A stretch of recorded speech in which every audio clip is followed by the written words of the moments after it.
2, 1. It's good to see you.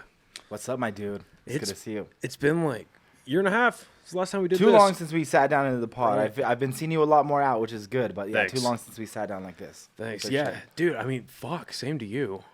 You've had a crazy. Let's just say since the last time we did this, you've had a crazy time with comedy, It has, dude. dude. It's been so much growth. Let's go full. We're gonna go full. And I was going DJ at the first, like I was in 2013. Yeah, it's been a while, but I've had, I've seen the ball kind of take off and start rolling, and as soon as I saw that, I just would continue to see where it goes next. Like I always am looking at the next step and the bigger picture, and always trying to. That's the bigger goal. You know what I mean? So, No, for sure. Just growth in general. Just How's the recovery been? you know what? That's been interesting, man. I did 2 rounds of physical therapy, and it's been a while, about 6 months or so since I have.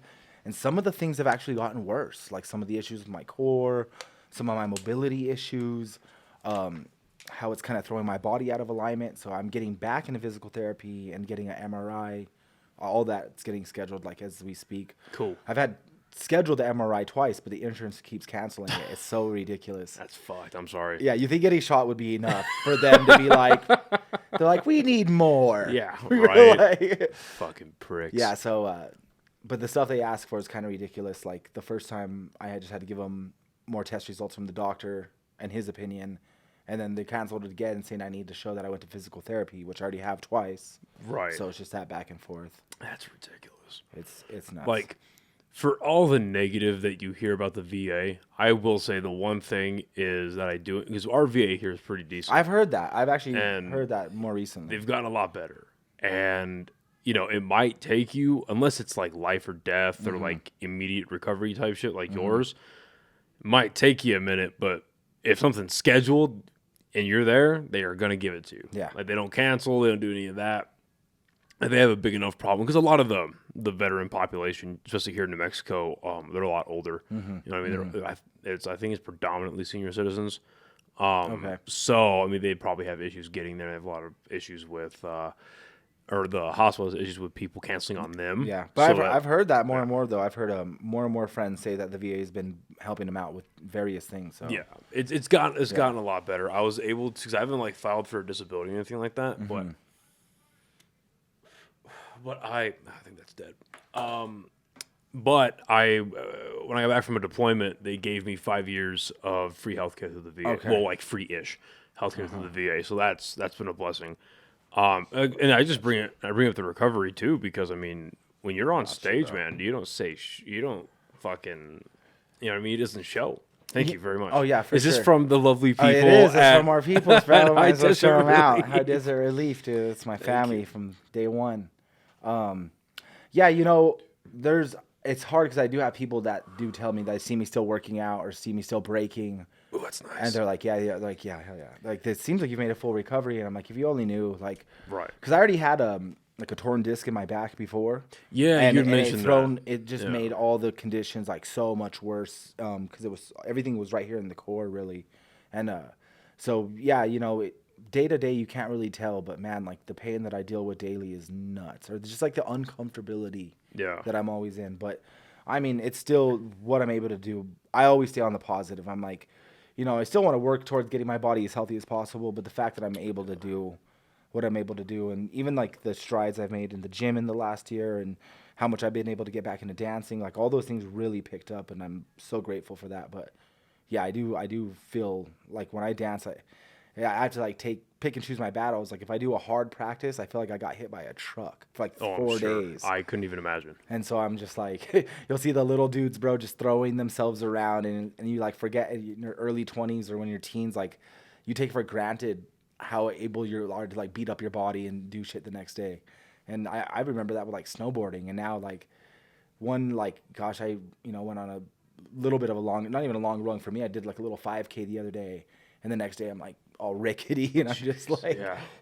So got to take care of yourself. No, sure. I mean I agree, man. I was working out yesterday, and I'm kind of sort of in the recovery period from my hernia surgery that I had last year, and Yeah, I wasn't even doing weights. I was just doing like calisthenic type stuff, just mobility, try to like keep that part of it active, but I can't like put too much weight on. I can't bear down too much, like with back squat, or like tense up for a deadlift.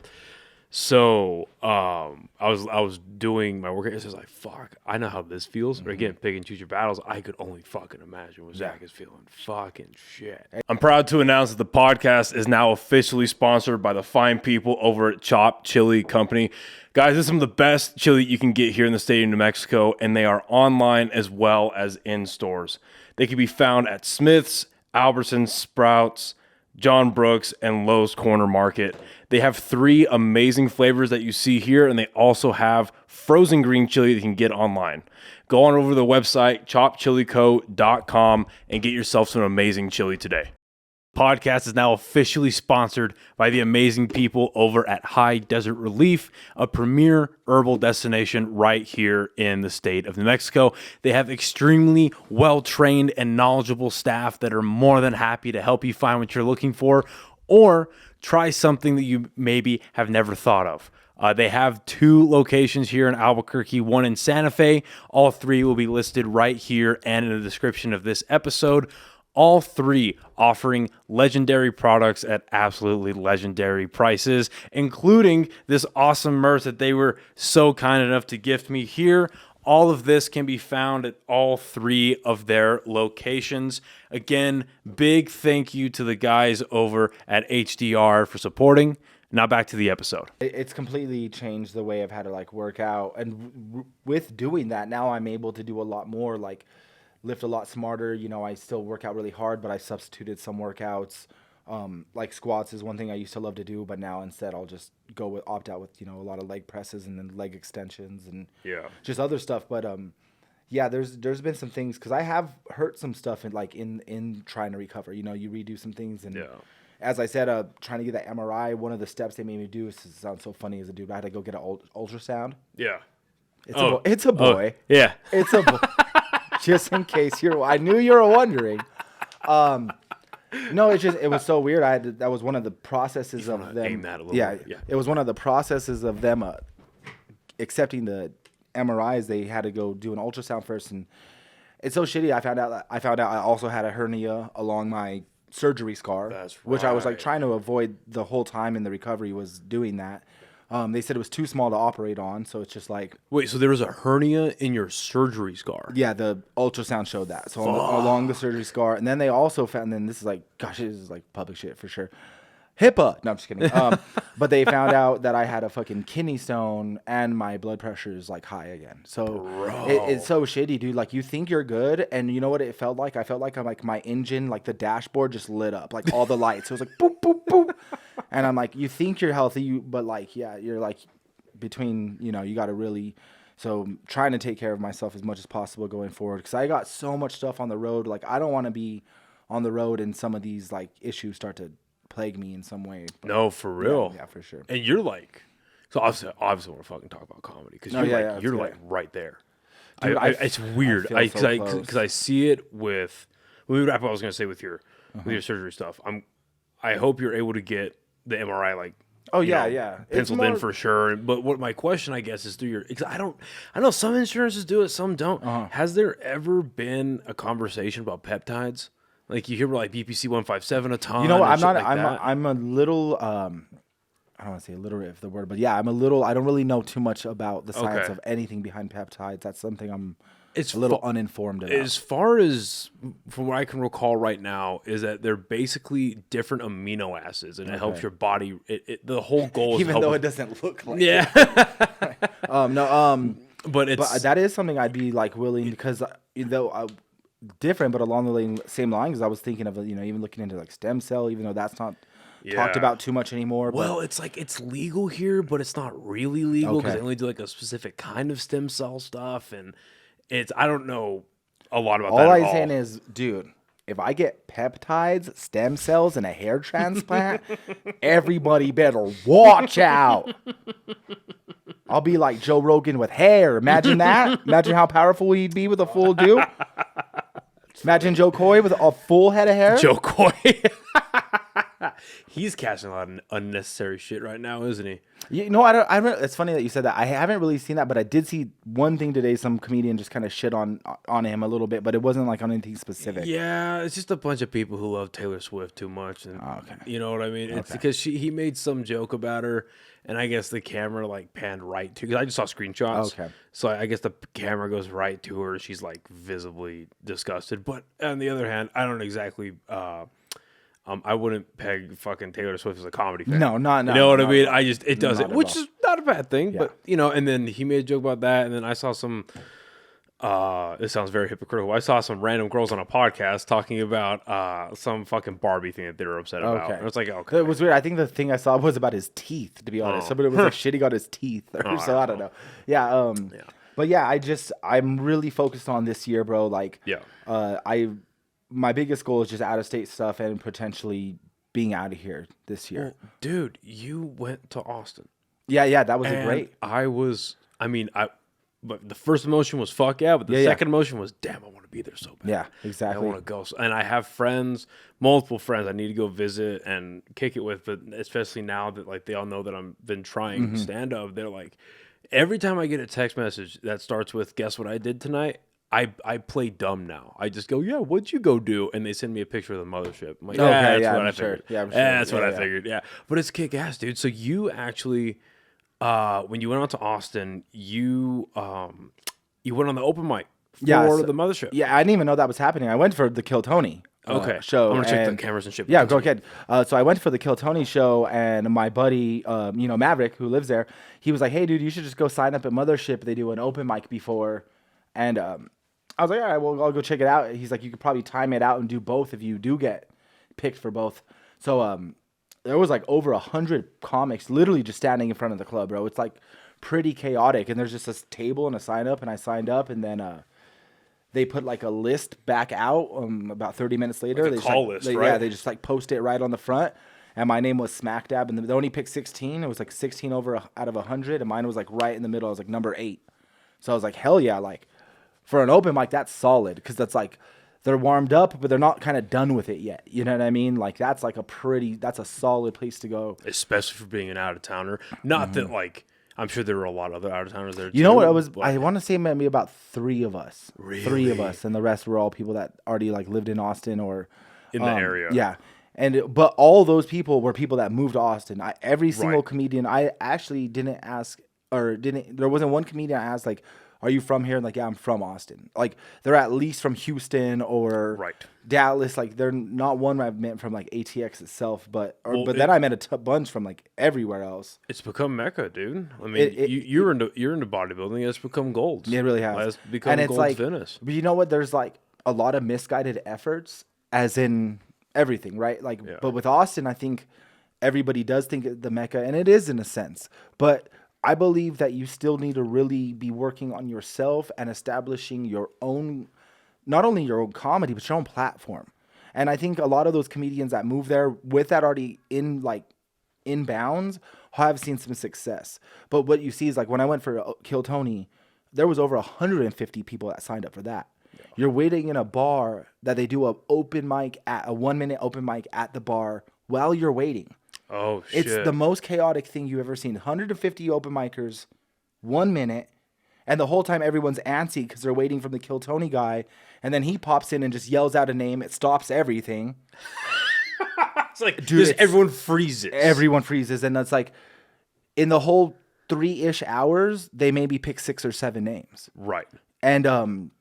And a couple of those names, you're like, oh, well, I saw them out recently. So what's, you know what I mean? Well, like, what's the rhyme or reason here? That's 6 or 7 names if they're moving at a good pace. Yeah, exactly. I've watched a couple of Kill episodes where it's just 5. Yo, so you're like chances, but what I'm getting at is like, I started looking around. I was like, all these people are just hoping that they get on Kill Tony. And the funny part is, even if you get on, the chances of that changing your career is even another small percentage. Yeah. So it's like none of these people are working on building their own platform, their own credentials, their own path. And I think the people that are out there doing that are the ones seeing some success for sure. Yeah. So, luckily I got a cousin that lives out there. Not like 45. Everybody's about 45 minutes out kind of shit. Yeah. But he said I could kind of go and stay whenever. That helps out a lot having family because like I think we mentioned this in the past. Like I could be pretty much at this point anywhere in the country doing shows, but am I going to be spending money to do that? Yeah. Like I could be in New York right now doing shows, but me flying myself out, putting myself up for a week because it's like a city I don't have family in or stuff, you know, friends where you could really feel comfortable crashing like someone's couch or something like that. You know, I'm not in the lane where I could spend a couple grand to go do comedy. Yeah. So it's like, where can you make money doing comedy? How could you drive? How could you make it to where you're not like putting yourself in severe debt just trying to get established? No, for real. No, and you're completely right. And it's enticing to, especially if you already live in the Southwest, it's very enticing to go just see Austin. Okay, that's where it's at. That's where I'm going, and I'll just figure it out there. And that's a good way to look at it, because some people look at it, and I've tried to wager this out for myself, where it's like, well, do I build a fan base somewhere? Do I build a following? Do I get my chops here? I cut your teeth. Where not even just New Mexico, but just for wherever you may be living, right? Or do I just immediately head for the hills or head for, you know, New Hollywood and try to cut it there? And you're right. I think it's smarter to come with your own credentials. I think that's the best way to put it, is your own credentials. Because then when people talk to you, it's what? It's like, let's say you have a random conversation with somebody who puts on shows, local shows in Austin.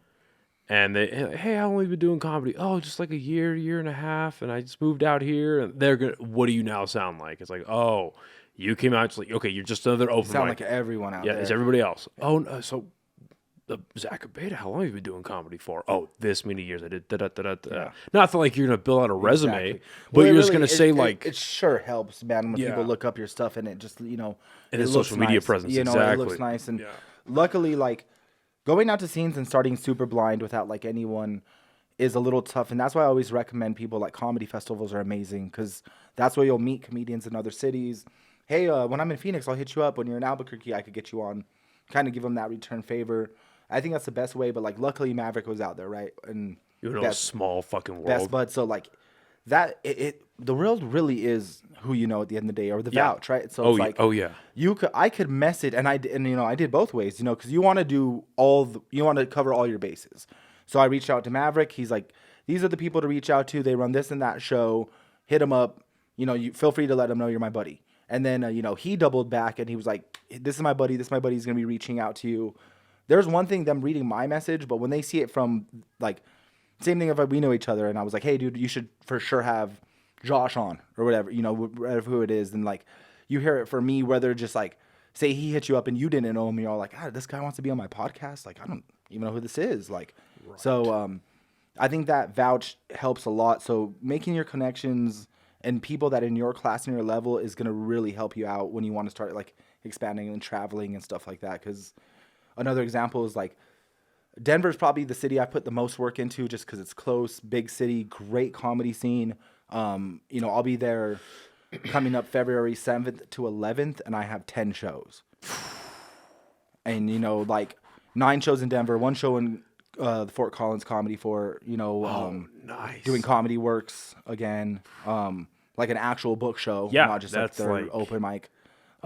Shit. But, you know, I've been doing Denver since day one. Like, I started going out there like 3 months into comedy for open mics. That's what Josh was telling me. And same thing since, you know, doing comedy festivals in the Southwest, you get such a big group of them that come out here.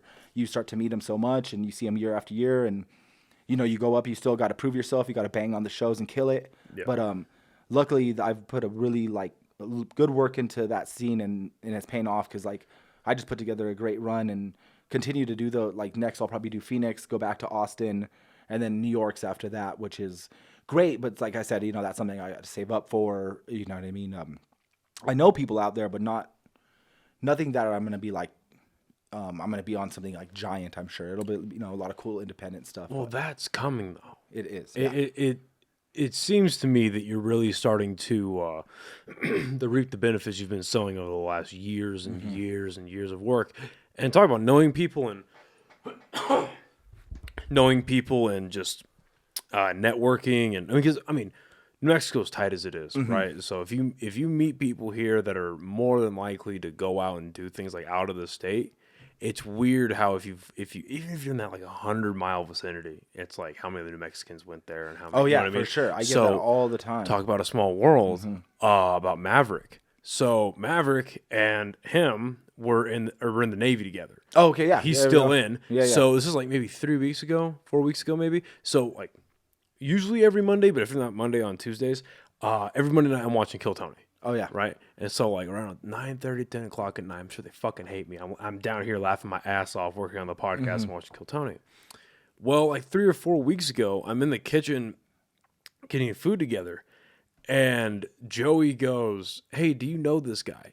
And he shows me a video of Maverick with Cam Patterson. Oh, yep. He was like, "Do you know who Cam Patterson?" Like, yeah, I know who both those fuckers are. Like, why? And he goes, "Oh yeah, well, that's my buddy Maverick," and it's so casual. Yeah. That's my buddy Maverick, and yeah, I saw the thing he's in. I saw Kill Tony. It's like, yeah, that's fucking. It turns out I've been following Maverick on. Maverick's a prime example Yeah. of trust the process and your vision and believe in it, because he's moved twice for comedy. He's still one of the, he's still a super young dude. I think maybe 25. He's already made 2 jumps for comedy. That's like why he moved. And now he's in Austin killing it. He just put out that clip with Cam Patterson. He was good buddies with Cam before he kind of popped on Kill Tony. So he was already, they were, just in the Austin scene together.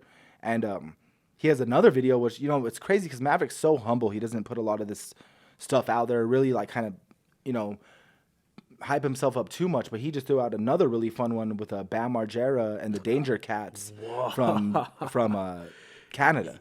And it's like the funniest video where like the Danger Cats come to the Black Rifle compound, because Maverick actually just started a comedy show with these guys down there, and he like hosts it for Black At their Rifle. headquarters? At their compound. That is, I think I saw that on your story. Yeah. So That's badass. awesome. Holy And the shit. day that he was there, Bam Margera was there because Snake Farm Skateboards is also a part of it, and he was there filming skateboard shit, and they filmed this super funny clip where like Maverick's basically like the middleman to introduce the Danger Cats to Bam Margera, who's like the king. Like it's a really funny, it's almost like a skit, but it's crazy because like looking at it, Maverick's really the star, and he's like, he talks the most. He's like so quick and funny, and I know I'm like blowing up my buddy because he's my bro, but I'm like, dude, so proud. You So have a talented friend. You know what? So proud of. The thing is, you got to be so psyched for your homies, bro. I have homies that you feel the saltiness like when you get something, and it's just a New Mexico thing, bro. I don't know if it's an Albuquerque thing. Like I have my own opinions on why that happens, but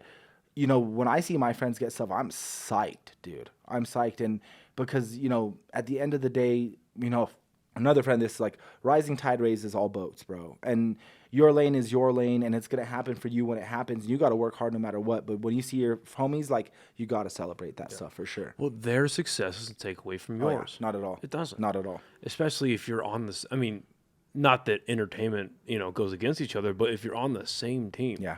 If you're both doing comedy, let's say your homie pops off way quicker than you do. You're still working on it. Maybe he had a year less than you. Let's just say he's fucking funnier.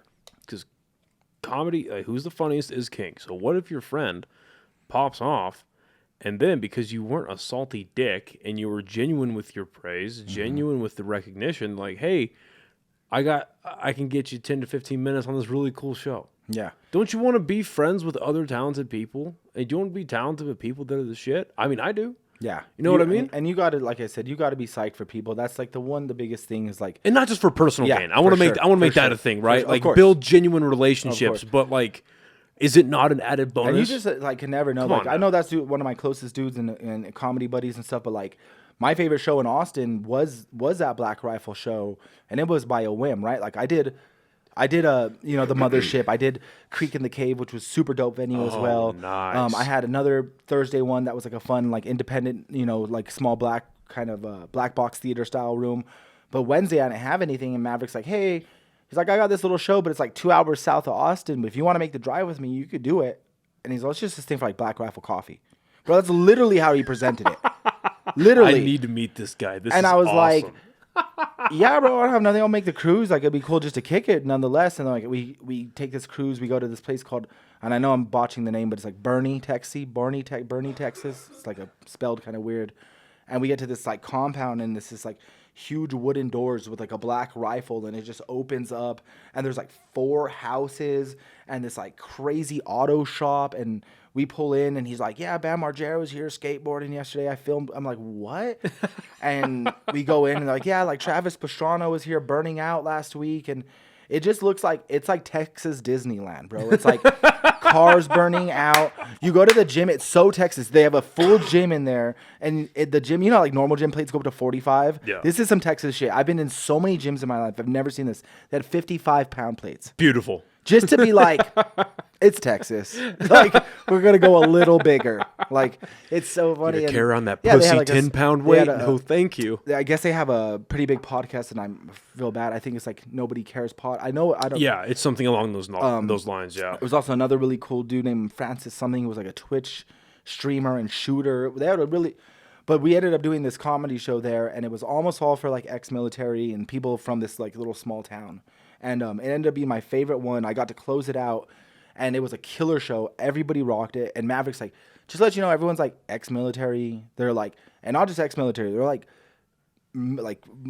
Green Berets, Navy SEALs, fucking, I forgot what he said, like yeah, just like super high level. No, they're tier 1 operators. And they're all like dudes, right? So I'm like, okay, I'm fucking B-boy. I'm fucking, you know what I mean? Like, that's what I always joke about, is I'm not the guy's guy. But I went up there and immediately just like started tapping in, and I like roasted one dude. And that, I love tapping into the crowd right away. Like, I love to bring the crowd together almost before I just start doing material. That's like one of my favorite things to do. And I roasted this, like, I didn't really roast him, but I was just like, this one guy really looked like Joe Coy, and I was like talking about how crazy the place was. I fucking thought Joe Coy was here, and I kind of started roasting him, and they're like loving him, or like loving it. So I start roasting like kind of a little bit everyone, just like a little kind of picking at, and they're like loving it. And at one point I was like, oh shit, I'm talking shit about like all these ex-military dudes. And I was like, I don't know if I've ever been like so close to death or the safest in my life. Like, I don't know. And they were like a cool ass group, bro. And I ended up, you know, telling the story about, you know, me getting shot. And, you know, Maverick, we maybe do a couple shows a year, and he's never really there when I tell the story. So I never really tell the part about him taking me to the hospital and this and that. But he was literally like right there in this small room. And, you know, I, you know, just kind of broke away from my act. And I was like, yo, I know you guys know this dude, but I want to let you know like how real this guy is. Like, when this shit all happened, he like literally drove me to the hospital, like held my bullet holes. Like, they let him into the room where they like started like operating on me and shit. And like, I remember looking at my dude and be like, yo, bro, like, am I gonna like live? And I like turned to them. I was like, and now look how we're living. And it like got a huge applause break, and they were like so hype. And I just like went back into the act, and it was like a super sincere moment that I never really put in the story. And it was really like dope that I was able to make it work at the homie show in front of like all his people and stuff. So that, and then I got to meet Bam, which was like one of my biggest fucking childhood, like, and it was super cool to see the guy like sober and skateboarding and fucking doing good, because the internet could make you look like a fucking monster, bro. And he didn't do himself a whole lot of favors a few years ago. Because I remember he was on his recovery path for like 2.5 years ago. They fell off the wagon again. Oh yeah, I mean, it was wild for sure. We're not gonna. But it was so good to see the dude. But seeing him like the last 8 months or so, a year. Yeah, it's because I grew up adoring. I think we all did. We feel like we knew those guys. Yeah, like, and I'm right at that age where it was like I watched everything. CKYs, the Steve-O videos, the Jack. I was like the Viva. I was like so into that shit as a kid. So you almost feel like you knew these people. Yeah. So when one of them falls off, it feels like you're watching a family member. Yeah. You know, but I've seen a good recovery story like it's so dope. And we didn't get to talk much. Like, we got introduced and chatted for a quick second, and you know, one of the last things I told him was like, I didn't say anything about sobriety. You know, I don't know the guy at all. I just was like, yo, bro, it's really cool to see skateboarding again. And he's like, hell yeah, man. He's like, hell yeah. That probably meant more. Yeah. And you know, because anybody, like you're saying, the news can make you look like shit. So a lot of people who probably didn't even, you tell one of these people CKY, they have no idea what the fuck you're talking about. But, you know, from a real fan, it's good to see escape. That means a lot more. Yeah. You know what I mean? Super dope, dude. And we just drove away from that show fucking geeked, because we like killed it. And we hung with the dudes for a while after, and like the little town was showing us love. And, you know, it was every time I think of like, oh, this isn't my odd. Like I always don't know where I fit in, to be really honest with you. And I've always felt like that. Like when I grew up, I always had friends, almost in every friend group, right? But I didn't fit in. I wasn't a jock. I wasn't a this or that. Like I always just kind of did my own thing. And even in comedy, still don't know my audience. Like I don't feel Latino enough to be a Latino comic. Like that's not my audience. Is that like, I almost so I always have a struggle with that. So every time I step up into an audience that I don't think's mine, like a dudes, an older audience, whatever it may be, and you connect with them, it not only shows your strength as a comedian, but it just shows your strength as like a performer and what we're in this to do. So I got psyched leaving that one for sure. It's funny you bring that up because I was about to ask you how your material, without giving away all the sauce, obviously, but how does your material change as you leave the state? Because you do a lot of New Mexico material and it hits hard, like it's really good. So, but to build on what you just said, not really fitting in. So you've been doing comedy for 7 years, almost in March, right? Actually. 7 years, yeah, in March. So when you were first, like your first 18 months, right? Mm-hmm. You're really starting to do it. You're right. You've made it up in your mind that, all right, this is something I'm going to dedicate actual real time to. Isn't going to be something I do once or twice a week or something I just do for a social thing or whatever the other auxiliary reasons could be. Mm-hmm. It's like, no, this is, I don't know if I'm good yet, but I know I enjoy this. Mm-hmm.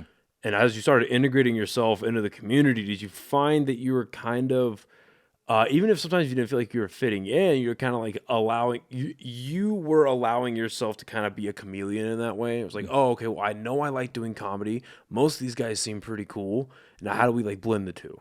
I don't know. I can't say I've ever really felt the chameleon thing because I think I'm always so myself that it's hard to do that. But I did feel right away a little bit of both, as I still feel to the day. Like there was right away a part of the scene where like, fuck that. This guy, like, fuck yeah, this dude is really into it and he like is wanting to do comedy. Let's like fuck with him. And there was a couple people that were just like you just felt the abrasiveness and you felt like, and it could be whatever it may be, an insecurity of their own. You can't be liked by everyone and you shouldn't want to in the first place. But, but at the same time, like, yeah, I did feel that. And I think the only reason I felt that, or to be really honest with you, is because I think I have a pretty good job and a pretty good strength with connecting with people. And I think that was pretty apparent even early on at like open mics is, I don't know why or what it is, but I love connecting with people. And that's just one of my favorite things. And I think it was one of my strengths even really early on. And I think some people saw that. And I think maybe having that, a lack thereof themselves, there was just a little jealousness or I don't know what it could be, but it's still one of the things that I notice to the day and it pushes me is, I walk away leaving the shows and, you see people's reactions and they're stoked and I'm stoked to make people laugh. It's my fucking favorite thing in the world. And it pushes me more and more every time I get a little bit of love or, a great comment or, something in person when people stop and tell you something. So I still feel a little bit of weirdness, but it's like I'm so focused on my own lane and where I'm going and where I want to go with this that I really finally been able to drown a lot of that out. Especially now that I get so much crazy comments like from random people I don't even fucking know.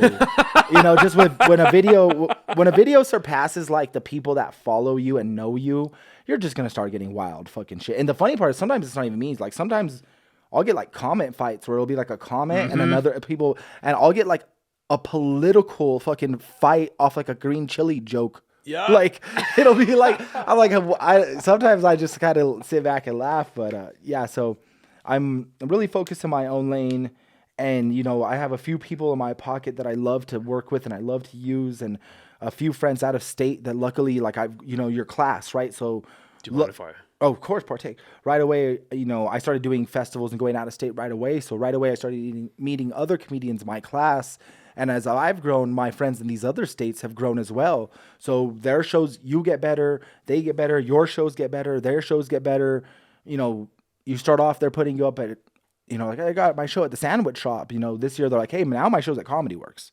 So you're like, right. It's really, like I said, it's so dope to see my friends growth. And I really feel like I almost have more friends out of state than like really close comedy friends in state at this point, with as much as I do travel and as much as my friends have grown, like Maverick's, out of here. Josh is on the road so much. Like those were my dudes. Like that was my three amigos. Like, and believe me, when anytime the three of us are together, we just freaking are laughing like crazy. And I try to stay as tapped in as much as like the open mic scene as I possibly can, and stay like see what's going on and stuff. But yeah, I'm just so busy right now that I'm really just focusing on the next thing and really just trying to expand. Like I really figured at this point, and I've talked to so many different comedians from all over the spectrums. And even when I was working for Harlan Williams, we chatted for a while after the show, and I asked him, I said, what is it now? Like, do you go to LA to try to get on a late night show to New York, or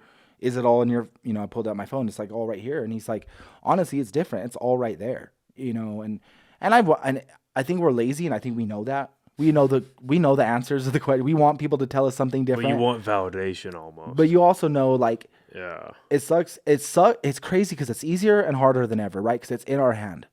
We could do the work whenever we want, put as much or as little as work in, as quality or as half-ass or whatever you want to call it, the work in. But it's now right there. So there's no excuse. Like, yeah, move to New York. Yeah, move to LA. Move to fucking anywhere. But there's no reason you shouldn't be working on it all the time in the palm of your hands. So agreed. So a couple things with that. You brought up a little bit earlier about you like to involve the crowd. You like getting them together. Yeah, my bad. Right? Honestly, no, you know me so well, dude. Feel free to ask me questions. No, you're the homie now. So. What I was gonna say is that you're very good at that. You're very good at making it more of a conversation than it is. Like, it's a performance, but it's very conversational. It's personalized. Put it that way. It's a good way to put it. Personalized. And you do that whether it's a sold-out room at Dry Heat, a giant crowd at Revel, or honestly, one of my favorite shows from both you and Buck. I think Steph was on it. I think it was a while back this year at Revel. And there was maybe in that piano bar 20 people. Oh, God. Was it the one that all four? Was it the one Josh was on too and we all did that on stage together? No, okay. No. It was when you brought that roided out Mexican guy on stage and he flexed. Remember that? Oh, that was one of the funnest. Remember that? Okay, yes. Yeah. Yes. So that night, that was one of my. I'm so happy you brought that up. That was one of my favorite shows. Not just because you guys did a great job, and it was a fun night. It was one of my favorite shows because it validated why everyone on that lineup is the best of the city. They rock. Because I love all of you guys acted as if there was a packed out room and whatever. Because you care about the craft. You want to give. Okay, you know what? 300 people didn't show up, but these 20 did. So they're gonna get their time's worth. I don't even know if it was a paid show, but they're gonna get their time's worth, and that's what matters. I'm so happy you brought that show up, bro. Because it's so easy to forget about. The shows pass by so quickly, and it's so easy, especially if it's a local one. On the road, you're like, I've only been one time in Cincinnati. Yeah, you remember, but being home, some of these shows could just run right into the next. But that was the first night where I walked away. Feel like there's sometimes where you're like happy with your set, but there's that one's one of the times where, like, I felt proud. Nice. And like you said, it wasn't a sold around. There was like 20 people in that room, but I felt proud because I felt like I tested myself as a comedian and went in directions that I didn't know what was going to happen, and it really paid off. You put a lot of faith in the audience, which paid off. It paid off really well. But like, and for people listening, like, it wasn't it wasn't like 20 people in the front. It was like 3 in the front, 4 in the middle, 4 at the bar, and this is a room that seats 200. Right, it was a very spread out room. And there was right away I joke around, but I will go scan and do a little Terminator. I kind of scan the audiences, kind of looking for anything that I could clearly like state, or there's something obvious or something should be talked about, or even if I like, that person looks like they might say something or be a problem, so maybe be like ready for a quick response for that person. But with such a light room, and the smack dab in the middle there was a table of 3, like 2 giant dudes and this girl that was one of their ladies, and I'm like, one of the dudes looked like Drax the Destroyer from fucking like, and the other dude was this like crazy bodybuilder, like so big but like lean as shit, like veins coming out like Bane. and I remember, like, I got on stage, I was like, I gotta address, like, I gotta talk to these dudes, because it's like everyone's fucking looking at these guys, they're so massive. And we were joking around a little. I asked him about bodybuilding, just a couple little questions, and asked him if he wears the little tights, just little stuff. And then I remember, because he was a legit bodybuilder. he just competed and stuff. That's right. And then I went on with my act, did some jokes, and I don't know how I dipped back into crowd work, but there was a couple, and this guy said he had just moved to town from Dallas, and that he was a singer. And without even in my mind, like, it just like came out as, you want to come sing? And like the audience kind of like built him up and they're like, yeah. So he gets up to come sing. And right away in my head, I'm like, what the fuck? This is a comedy show. What am I going to do with this R&B singer is like fucking smooth jazzing it up here? And like, so right away I like looked back to the bodybuilder and I was like, okay, well, he's singing. I'm going to do my bodybuilding routine. And then, but you can't let me show you up. You gotta like, so with that dude sing, I started doing like ridiculous, just like a lot of physical shit. And it's very Will Ferrell. And I somehow got the bodybuilder to come up on stage as well. Yeah. God, this is so crazy. So we're having to pose off with a professional bodybuilder while a guy is singing his R&B on stage. And I just remember it going so well and like the audience having a blast and it turning so funny, like everything was just so silly and so funny, which is my favorite kind of comedy. And at the end of the day, like, the funny part is now one of my sponsors, El Chino, he does the prep for meals in town. Yeah. I love doing videos for him. It's very silly. There's some of my videos I like because I'm in my comedy. If you never noticed on my Instagram, I'm pretty much myself. Like I may be a little exaggerated, but it's me. You're not you're not. I'm not a character, but in his videos, I'll do a full character. Like, and one day he's like, my homie's like, he's like, I work with bodybuilders. He's like, my friend, I want you to make a video with my friend. He's one of my sponsored athletes. He's like my main sponsored bodybuilder. And it ended up being that dude.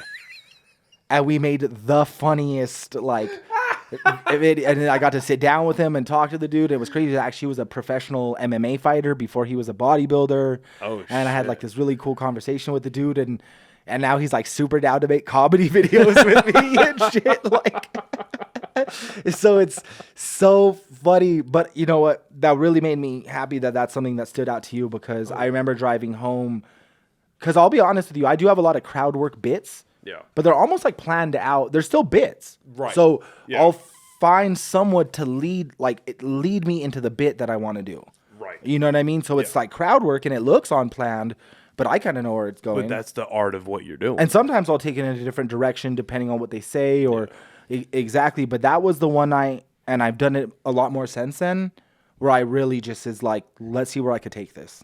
And so thanks for bringing that. Thanks for bringing that memory up. No, that was a really fun show. And to bring it back to the original point too, knowing your audience, having that conversational, personalized experience with the audience. I mean, it was very clear that you're right. Okay, first of all, crazy for a comedy show, rare for a comedy show that you're having a supporting act, let alone two supporting acts. But because you know the attitude of Albuquerque, you know the attitude of New Mexico, they're kind of open for something like that as long as they feel involved. Exactly. And then on top of that, it was very clear that what was going on right now was something that not only you wanted to happen and you were comfortable with, but it wasn't just like, oh, he's forcing us to look at something that only he likes or like do something that only he likes. No, I think this could be hilarious, and now you get to experience it with me. Yeah. You weren't. It was like taking one for yourself. I appreciate it. It was good, man. It was really.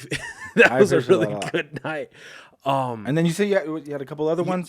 So jump around. Yeah, no, you're good. So now that the time has come for you to kind of branch off and because again, you're like you're saying, you're leveling up, you're progressing, is because of Albuquerque. Because I've only been doing this for a few months. I've only been going out more than once a week. I've only been doing that for like 3 years since this podcast, right? Putting myself out there, meeting people. But even in the very short few months that I've been going to open mics, so it feels like there was something that was going on and it's changing for the better, right? There's like more comedy, there's more opportunity, there's more things happening.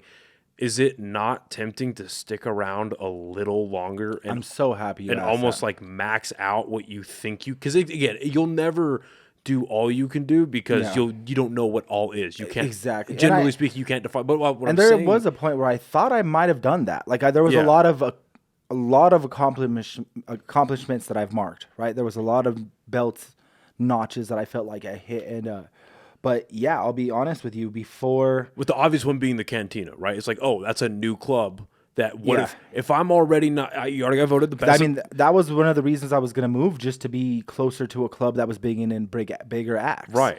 You know what I mean? That was literally the number one reason. I was like, I want to be in a club where I'm being featured with bigger names. And if you're already selling out dry heat, you're already voted the best of Albuquerque. And okay, let me put an asterisk on that. You're voted best of Albuquerque and deserved it. Now that there's a comedy club, why not be one of, if not the first local New Mexican comedian to be a regular feature? Because again, like the guy Stephen Casalo, right? He's been doing comedy for a long time. He's not stupid. If they're opening a club like that, don't you think 18, 24-month goal after launch is, hey, we should have 2 featured regulars that we can have on call so that no matter what happens, there is going to be a open, or is like a featured opener and a closer, or a feature, right? For sure. Featured opener and a featured feature, a regular getting passed, right? For the comedy dorks out there. Don't you think you would want those people there on call, guaranteed funny, so that no matter what, there will always be an open feature and a close for a projected night so these people get their money worth? Exactly. So if that's going to be the thing, is that not a little tempting? So you know what? That's really, I mean, and not even with that, with Casadas is one of the reasons, but with Hyenas as well. Is that happening though? You know, I'll be honest with you. I'm the same way I always say, don't count the money till it's in your hand, right? Yeah. It's been I want pushed it. back. I want it. I to mean, I happen, believe it's but- still happening. New businesses, new construction. I get it. That shit gets pushed back so much. Like, I totally understand. But when we do have 2 fully running clubs here, an independent club, dude, that's a pretty hot scene. And if you're already pretty established, it does make it a lot more tempting to stick around, especially because it's still easy to travel. Denver's a 6-hour drive. Phoenix a 6-hour drive. LA's a 12-hour drive, but only a couple-hour flight. Austin, it took me, I think it was an hour and 15-minute flight. You know what I mean? So this is an easy area to travel from. So that is a very big thing to consider, especially where there's a fraction of the comedians that's in these other cities. You go to Denver, that's what people don't realize. Like, they laugh around, we do like 51st jokes or these shows, and they'll be like, that's everybody in our scene. Dude, you go to an open mic in another city. That's the top 50 there. That is the best. There's 60 people that sign up at any open mic in Denver or whatever, you know what I mean? Like, so they literally have hundreds of comedians where we maybe have less than 50 active comedians. And what's funny is this was maybe 2 months ago, 3 months ago, because I try to go every Sunday that I can to dry heat for the writing class with Steph. Oh, awesome. And he was saying something like 2 or 3 months ago where it was very kind of off comment, but I registered for some reason, and now I see why. He made a comment where he was like, it's good you guys came and it's good that you're all doing this, but as far as your open mics go, be thankful while you got it. And I was like, huh. Yeah, because I think about the same thing. Like, if I were to be in somewhere like Phoenix, Austin, Denver, even like Colorado Springs, comedy is at the top of its popularity right now. I think since the height of SNL, it is the most popular it's ever been. Stand-up is the most popular right now, plus 5 to 6 years. I think this is the most popular it'll ever be. And so everyone's trying it. Everyone wants to do it. And there's 2 ways to look at things, no matter what the situation. You can go to an open mic here at any week.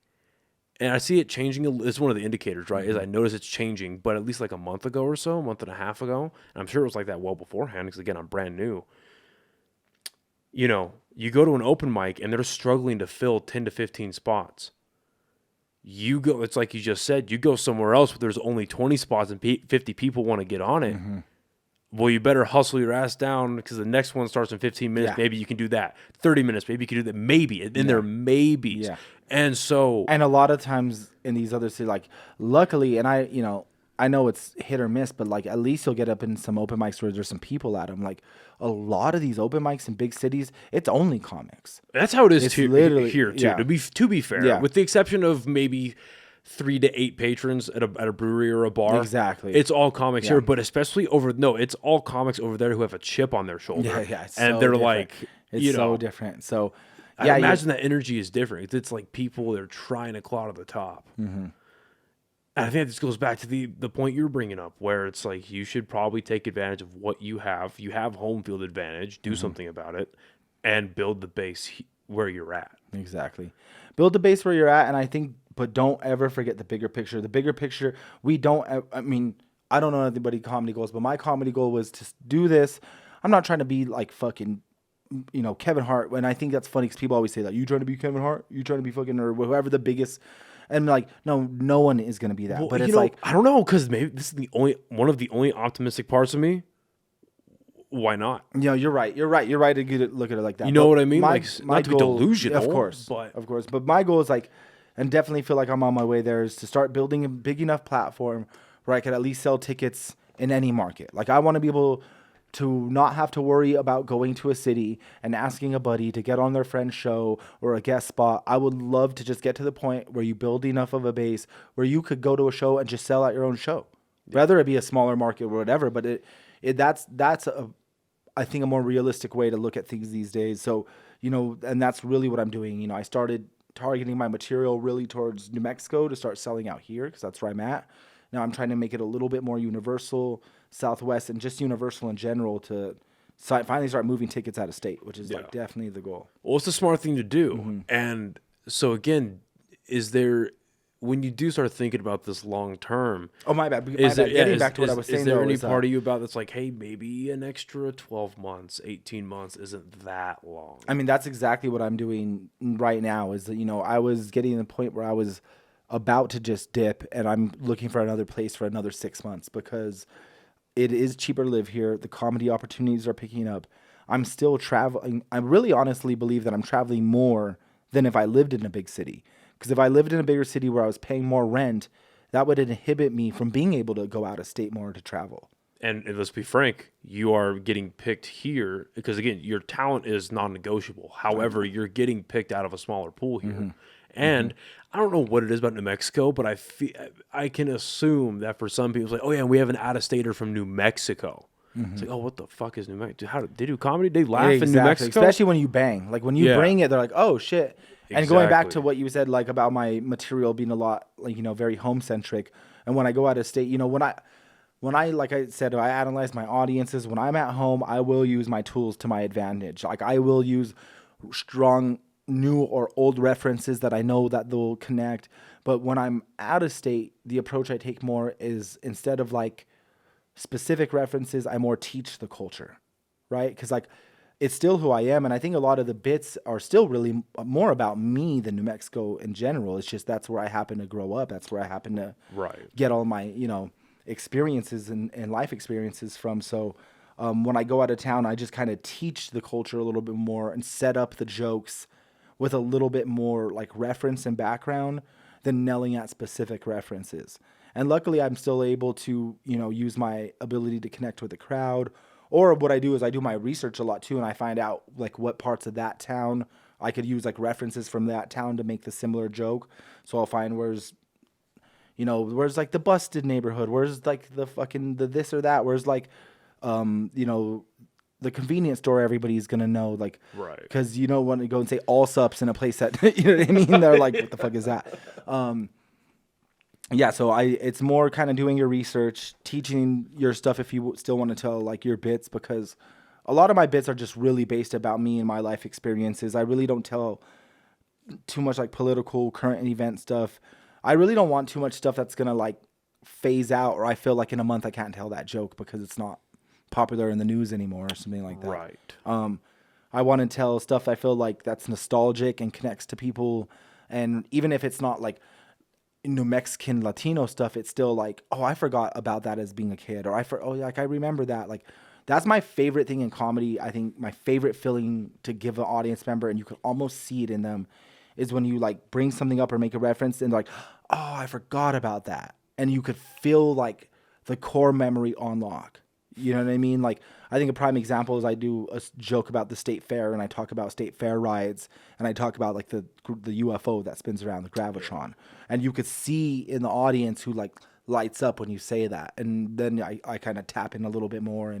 But yeah, so stuff like that. I love just love bringing emotions out of people and making it more just than the joke. Because like, I think a lot of people see my comedy in there as not like, they see me being so physical or so like, it's so funny. Ever since I started doing this, every time someone describes me as one way, I'll right away from that. Like, and so when I very, very, very first started, I would do a lot of jokes about like my dad or family stuff. I remember at an open mic, one time I asked to go up a little earlier because I was like at the very end, and it was like brand new open mic shit. And the open mic host was like, well, you know, you tell a lot of stories about your family, so I wanted to put you up towards the end because we wanted to get a lot of people with like short jokes up. I don't know, some bullshit.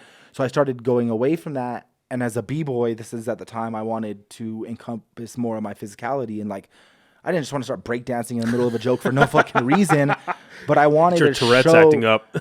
especially as a dude that doesn't look like he's like super physical or like, you know, can do some of the things I could do with breaking. I wanted to bring some of those essences to some of my jokes.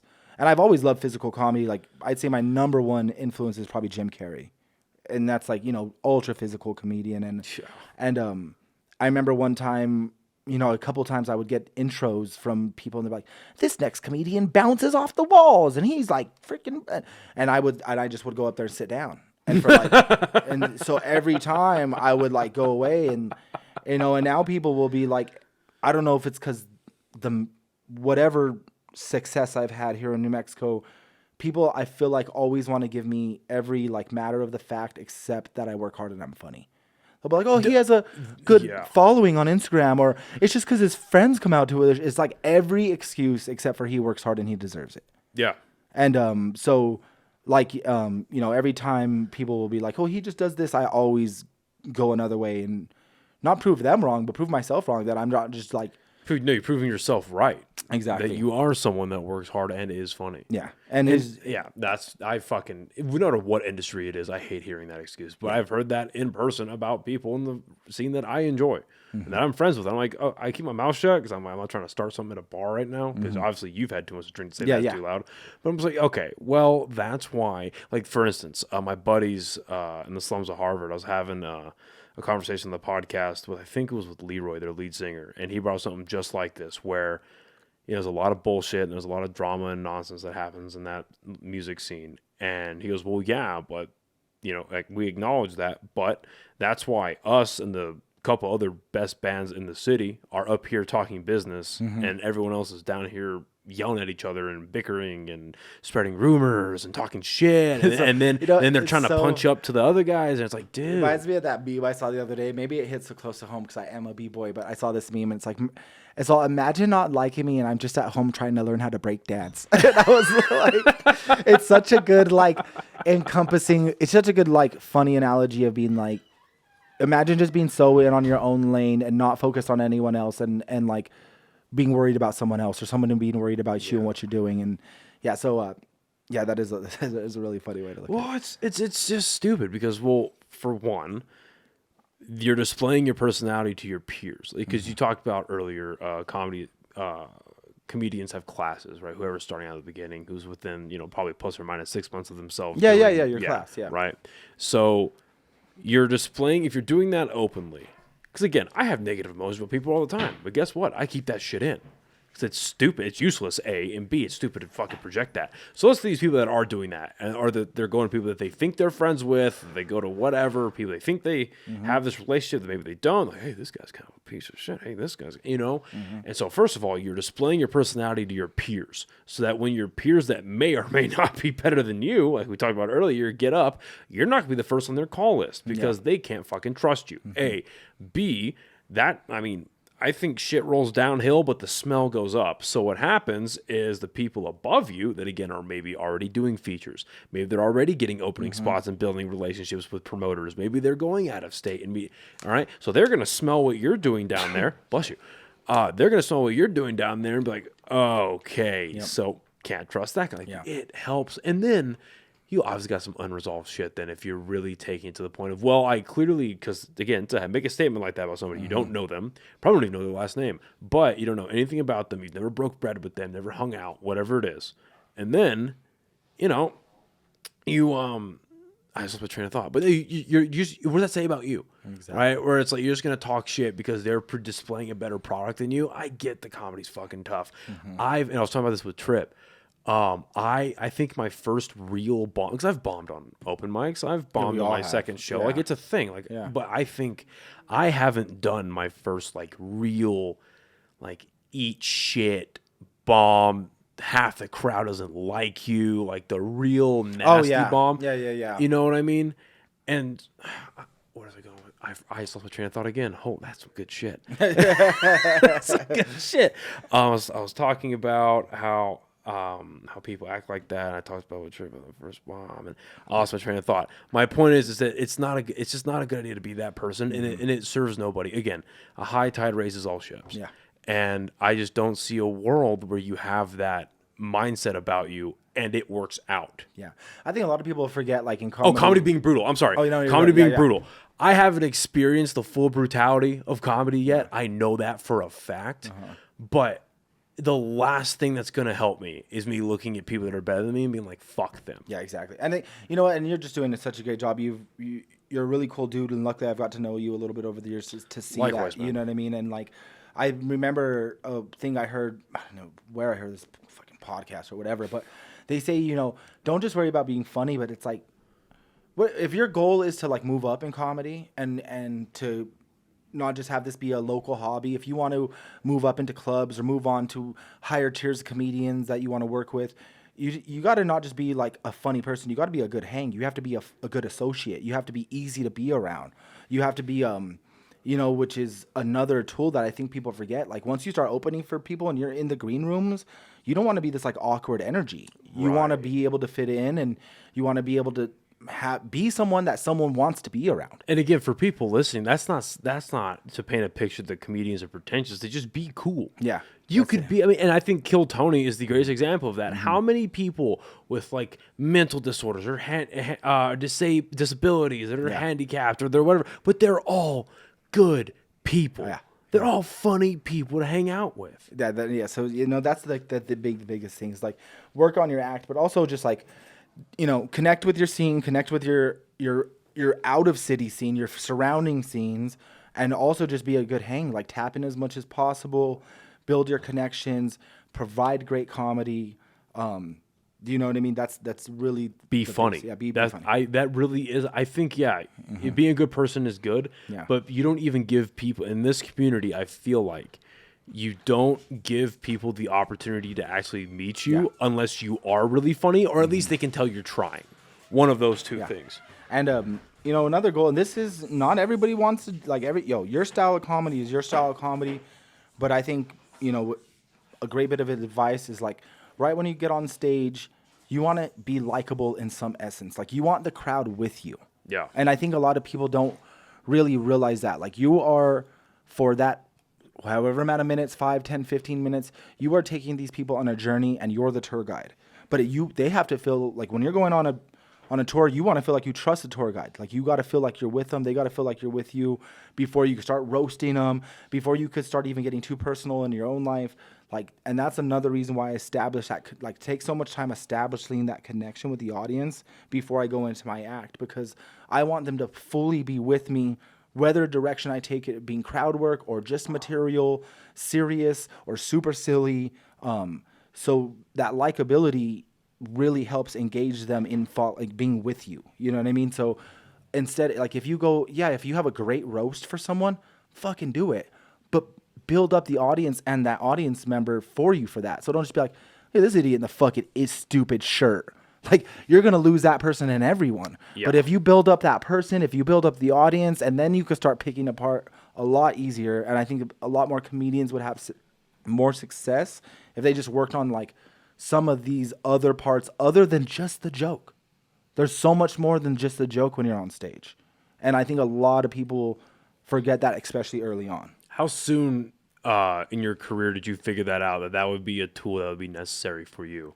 Building, and specifically starting out the show like that, not just diving into material, but connecting yourself to the audience first. It was honestly such a logical thing. It was but, a couple years. It was a couple years because you get, especially if you start off right and you start off and you have nothing, and then you start off and you have a couple jokes at work. Right away, you hold on to that like a security blanket, and you're like, I got these few jokes at work, I'm gonna use them.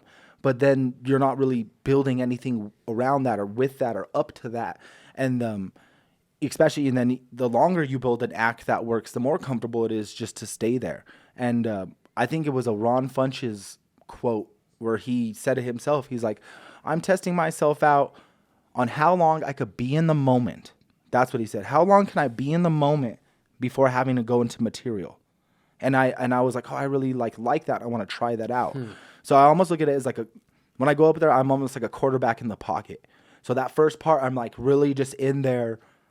Really just, sometimes I premeditate something like, oh, I might say this, or that person, oh, that's kind of funny, but I'm still staying in the pocket with this like freshness and this connection and building this connection as much as possible and as long as possible till I felt like, okay, cool, I got him, now let's go.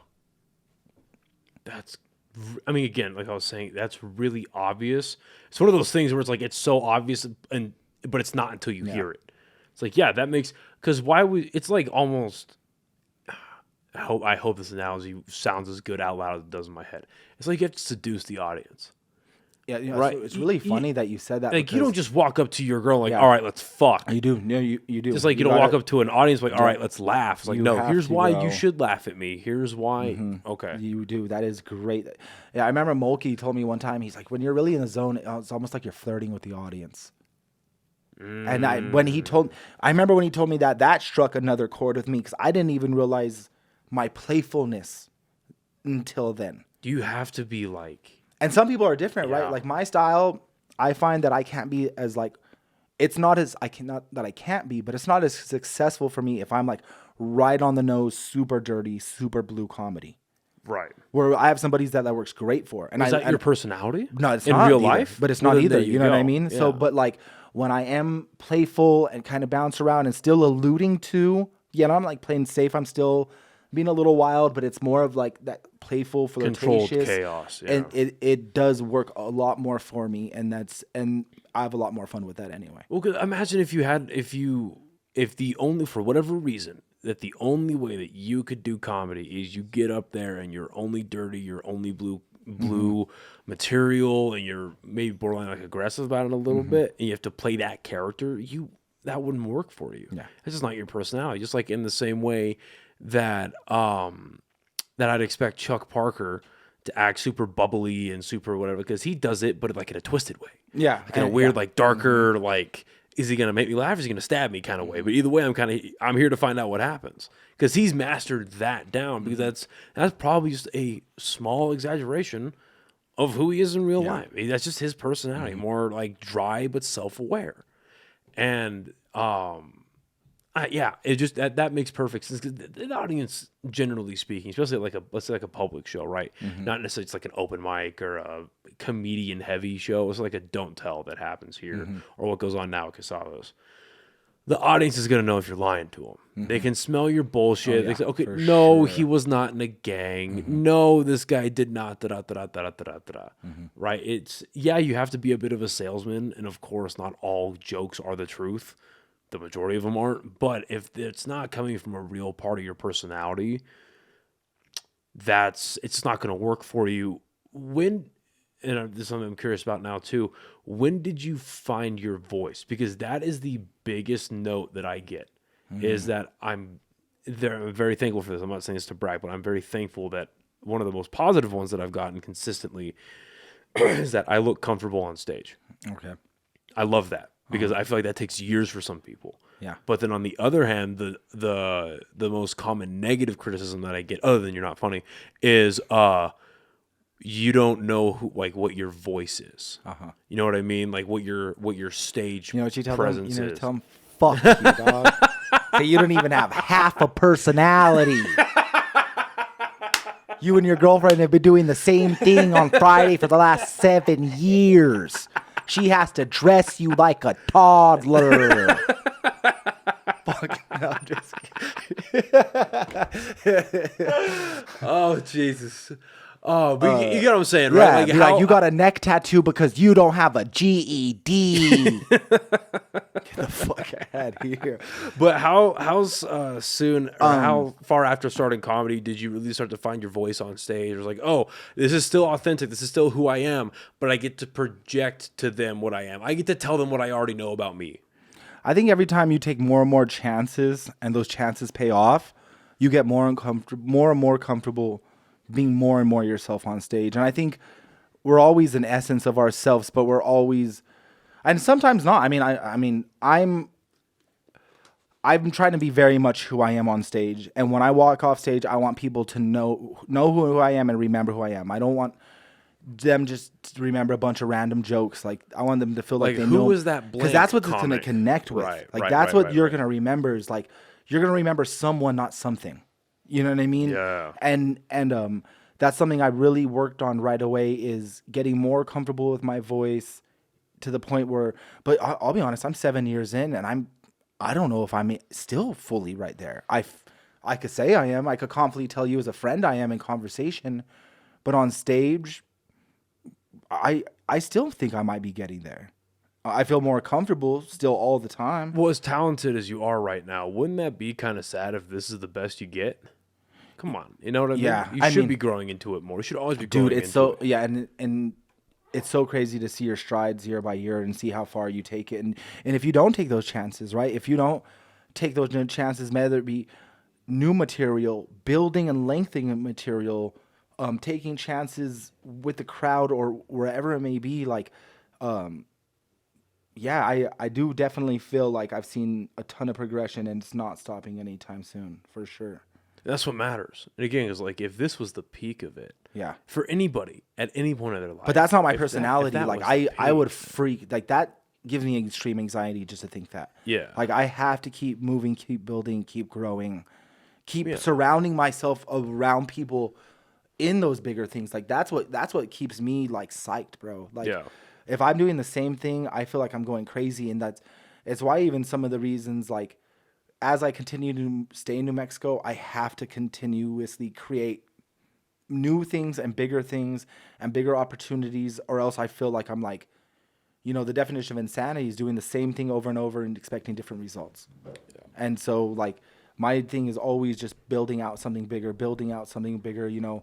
From the last year where I started working in businesses, like I started to be able to manifest and work. Like I just finished a contract work with the Meow Wolf, which was like, to me, like a dream company to work for. Yeah. And a company I feel that I fit very well with. Like it's not somebody I feel like I just like love would work for them because they're a badass cool thing in New Mexico. I was like, I feel like I bring something to the table, and we did a couple like, you know, collaborated some things and it went really good.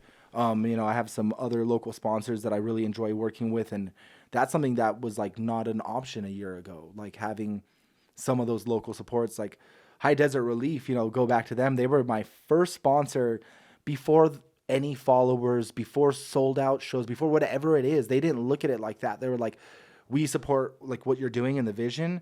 And it's hands down the reason I stuck with them. Like much love to HDR, and they know this for sure. And, you know, we renew our contracts, but I've gotten approached by handfuls of other dispensaries that want me to, whether it be sponsorship, make videos for them, promote their businesses, whatever it is. But like at this point, I locked in that their HDR is my one like top corporate sponsor where I work with them, I promote them.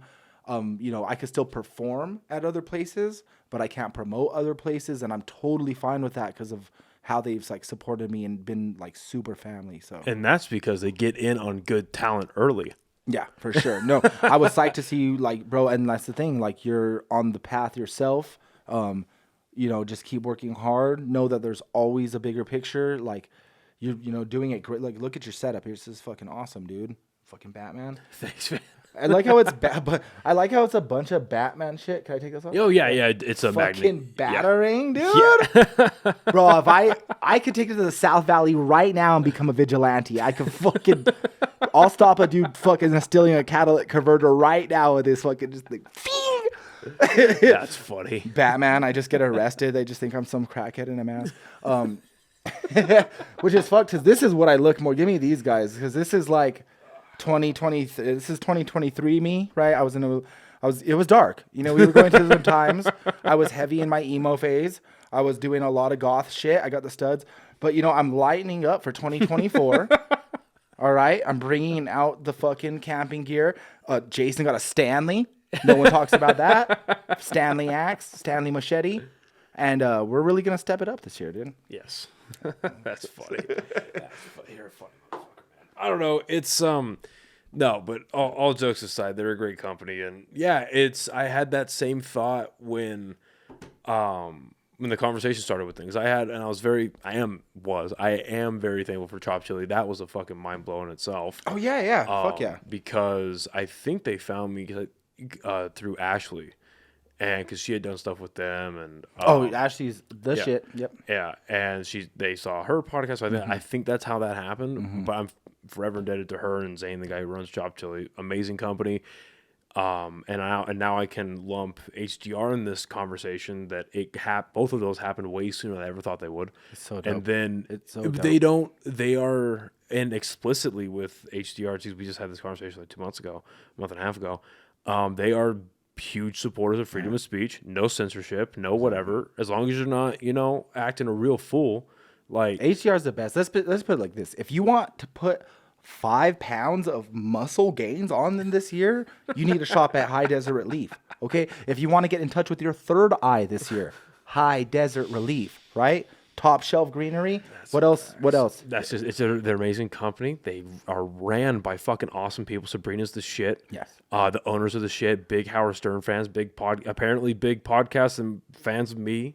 They got fucking free arcade games in the lobby. They have Mortal Kombat too. So let's stop playing games. Yeah, that's all. Anyway, so okay, this is a point that came up with Josh a couple nights ago when we were promoting the comedy show that's happening tonight. We were talking. I was talking with him about the graduation phase, and he brought this up very clearly, and I appreciate that he did. You're never too good for an open mic. Oh yeah, for sure. But like, when did you find yourself starting to graduate a little bit? Where, not to say that you're not doing open mics anymore on principle. I don't think that's you. But it's like you said earlier, I'm just so busy, I don't have time to do it. And then it's also you're spending more stage time at real shows as opposed to open mics. Yeah. When did that? I think it's when I started to be able to catch. Let's put it this way, like a weird analogy was I was able to cash out that time I finally spent at all these years of open mics beginning to start. Because a lot of people don't see that phase. They didn't see me 7 years ago when I was at an open mic start to finish every night. You know what I mean? Like 3 to 5, 6 nights a week. Like, so I think, yeah, put in that work for yourself, like to build the connections with your surrounding scene, to get all the experience. And what I realize is it's not even like, sometimes it's where you forget. Like, I have people that'll be like, I saw you at an open mic when you were starting. And these people will remember you, whether they're the bartender, someone that was like, just eating there that night. And when I started to spend so much time doing that, and like you said, you started graduating to the point where you're on book shows and you're doing more book shows. Like, when I was doing more book shows a week than I was able to do like open mics. And if I was getting one of those things where the 20-minute set, it would take me a week's worth of open mics to get 20 minutes of material. And I was, graduating to the point where I was getting booked more longer sets, and I was able to grow my comedy with those shows. And I remember being an open micer, dude, and like testing out so many jokes at open mics to make sure they were proven, right? That way, when I was booked on a show, I was like, I know this joke works. And I would remember it was crazy when like a more veteran comic would be like, yeah, I'm going to try something new out tonight. I'm like, well, that's sure cocky of you. Like, I've been trying these out at open mics to make sure they work. And then you don't realize, well, first of all, they probably are vetted enough that they have like, they can trust themselves from brain to pad to mouth. Exactly. Like, you already know in a certain direction. If you get to a certain point and it's working, you could keep pushing or whatever. Like, so it got to the point where I was getting so much book stage time that I was able to work on my act, extend my act, try new things out in these sets. And it was, like I said, where I needed to start cashing out for my time, where like I was doing so much. Like, when it got to Sunday night open mic, Monday night open mic, like I could really use that time to revamp myself, edit videos, post content. And it's also like, I would always say, sometimes there's misguided efforts, dude. Like when my video started doing good, and say if it's not even like, you just use a baseline number of 2,000 views. To some people, that's nothing. To some people, that's a ton, right? Don't let it be whatever. Comparison is the thief of joy. But let's just say you had a video you posted and did 2,000 views. How long would it take in Albuquerque, whether it be open mics or book shows, to get in front of 2,000 people? Yep. You know what I mean? And if you had if you had a video that got 100,000 views, Yep. how long would it take you in Albuquerque in open mics and small book shows to get in front of 100,000 people? Maybe never. So I always said I started getting more comfortable posting my content as it started doing well, and more comfortable posting content that I didn't feel needed to be perfected or was this like work of art, or sometimes it was just this like dumb shit I saw. And that shit did the best, and I had a really funny reaction to it. And then I started playing it a little bit smarter, where even if I saw something that I saw was like really profound or funny or interesting or whatever it may be, I'd film it. And even if right then and there, here's a little secret. I'm giving you a fucking secret right now for all you fucking jodidos. And I'm just kidding. So I always have to push it a little bit and get canceled by the end of the month. No, here's a little secret for sure. It's a great way to do it. Sometimes you see something and you don't have the words right away. You could voice it over later. You could see it and you could write the joke, voice it over, and then you have the punchline to the funny video. Then why not? It's content to make other people laugh. Yeah. And so it's like, I even got lost with where we were getting at. But once I started getting more comfortable and that goes to finding your voice. Like the more I started putting stuff that was just like, not just me on stage, not just like a super scripted sketch, with just me being me in the city. And I felt like that's when the genuine audience started coming, because they genuinely liked you. And if you could get people to just be a fan of you, that's what the start is. And that's where you build the trust on stage. Where it's like, well, I can try something tonight. Even if it falls flat on its face, I'm not going to piss the audience off. So I know how to win them over, and they came to see me. Yeah. And there's no better high than when that new joke works. Like at 51st Jokes, like I kind of had an idea where I wanted to take that and stuff. And I, and I did the joke again the other night, worked on it a little bit more. And when you have that new joke that works, it is so exhilarating. You're like, fuck yeah. Yeah. So I haven't had one smash yet, but I've had two that I know work pretty well. Yeah. And I was on like cloud fucking 9. That's what's up, dude. And it's funny that you bring up like the current events. I wrote one about it was Logan Paul and Dylan Dennis boxing, and I did it at Slice Parlor, and it kind of hit. I was like, oh my god, that's what that feels like. That's what that feels like. You know which one is funny? We got to bring it up, but I'm like literally already writing a joke about this because I feel like this could be a bit that's like New Mexico but transcend. Did you see the article about the kid that found the fucking like $185,000? Oh yeah, and he turned it into the cops. And they get bro. Let's talk about bro. All right. I'm glad this is on the podcast, so all y'all know I'm fucking talking about this. All right, but bro, talk about a better like making of a villain story. As of this sweet kid thinks he's doing the right thing by turning in enough family to flip his life around and his family's life around, and like, bro, he turned in I think $185,000. They gave him $500, Lobo tickets, and a jersey. If he don't wear that jersey and become the biggest villain and beat up John Jones by the end of the year, because you know what? It's not going to be right away. It's going to be after like years of people at school being like, you got fucked, right? Like, his homies are already be like, you don't even have a PS5. Like, you can't even get the full PS5, dog. You could have had a BMW with a PS5 in it. This poor kid, bro, and he thinks he's all sweet, and everybody else immediately were like, oh, they ripped him off. And people wonder why they don't like the cops. Well, you know what, dude? I'm just saying, like, there should be a little incentive program there. Bro, he should have got hooked up a little bit more than that. Free college. Well, isn't there like that rule too? And I don't know I guess it's stolen money, so I don't know, but there was that rule like, I don't know, like if they don't claim it in an X amount of period, that money's yours. But I guess it's different if it's stolen. It's like, yeah, if your teacher doesn't show up for the first 15 minutes, you just get to Yeah, leave. that's the shit, right? Your time. I think so. I mean, I think that.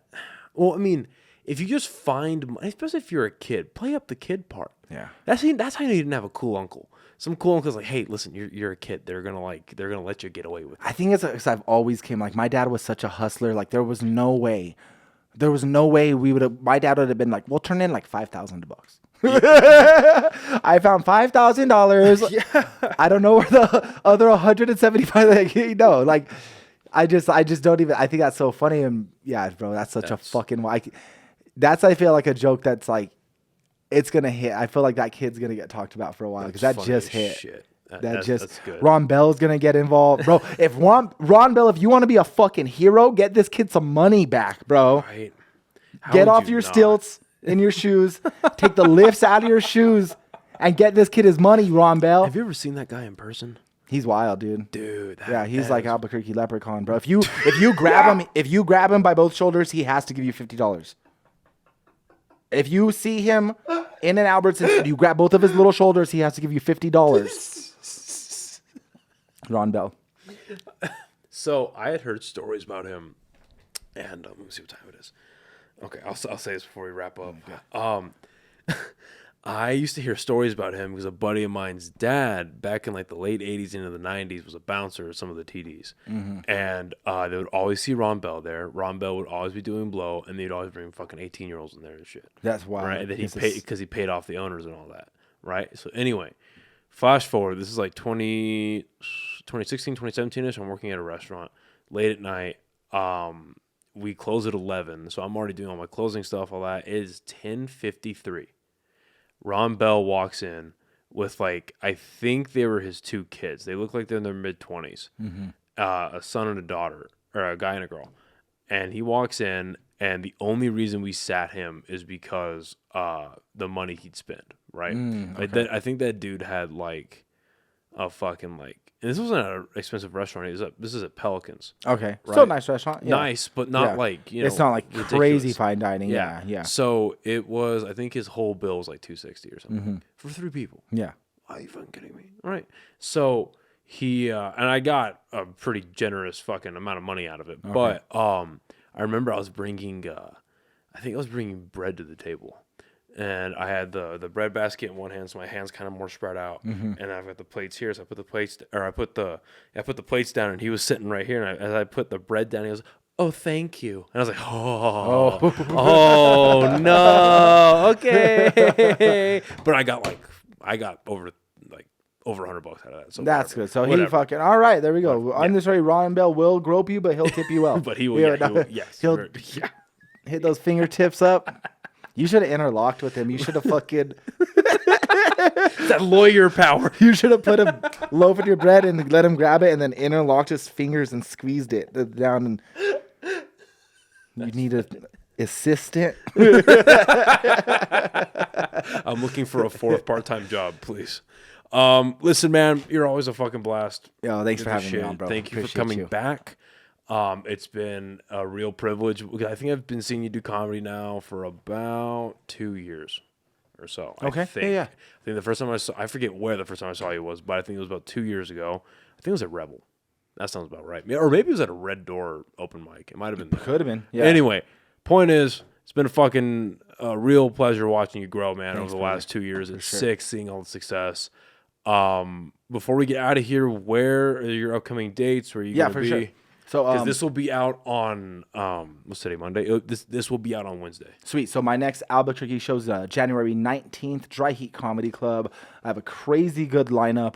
Robert Eister's on the show. Buck D's on the show. My homie Sammy Anzer's coming down from Denver, who's like been super killing it too. So it's like a show for the killers. I always try to have a really good lineup for people when they come out. And then I got Denver, February 7th to the 11th. I'll be literally everywhere. I'll be at Comedy Works. I'll be up in the Comedy Fort, Fort Collins. And then March, I'll be bouncing around a little bit in New Mexico. I got something in Farmington. I'm headlining casino out there. I'll be at Inn of the Mountain Gods. and then I'll probably be in Arizona as well. So we'll be around. But if you follow my Instagram, just Zach Abeyta Comedy, I constantly keep my story updated. So if you stay on it, you'll see my shows all the time for sure. Fuck yeah, dude! A dry heat show with you, Buck, and Robert Eisner. Yeah. I'll be there. Yeah, that's the one. That's the fucking one, sick. sure. I will be there. For sure. And I'll probably have Tyler host. So Fuck yeah. Well, listen, dude, this has been a blast. I'm gonna go to Wells Tractor to support the show. It's going there right now. Go see the homies. I'm gonna get a little pump on myself, where I'm trying to get this body back. So. Good shit, man. Well, dude, this was awesome. Thank you so much. Thank you everyone for listening and watching, and we will see you next time. Yes. Bye, everybody. Later.